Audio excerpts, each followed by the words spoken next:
Het dinge, mense, omstandighede jou ook al laat voel soos omgeploegde land wat braak en weerloos lê? Het jy ook al beleef dat dit juist die mense is wat baie naby aan jou is, wat jou ken, wat jou hele wese eintlik in hulle harte dra, wat jou die seerste kan maak? Een so dag wat ek dit beleef het, skryf ek: Here, ek voel omgeploeg. Die sagte kant van my hart lê tussen die omgedolwelde kluite, soos 'n omgekeerde land wat verward en weerloos in die skrille son brand. En ek is bang my oë wys die wegsteekwond. Iewers soek ek skuiling teen die volgende lem wat my kan tref.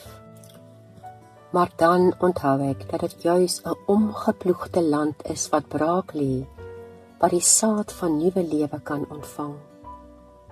Ja, Here, seer is nooit lekker nie, maar soms is geen verweer juis genade, want dan het ek net een heenkome, U.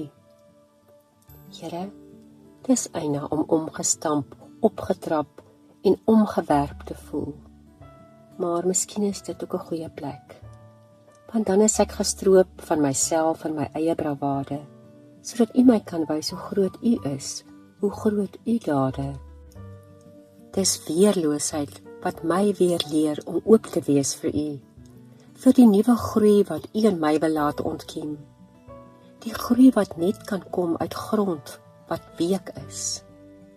O Heilige Heer, wees asseblief by my in my geen verweer. Ek weet, U heilige genesing sal my weer laat floreer. My gebed is dat jy, wanneer die lewe jou omgedolwe het, 'n stuk vrede sal ervaar in die diep wete. Hy is daar.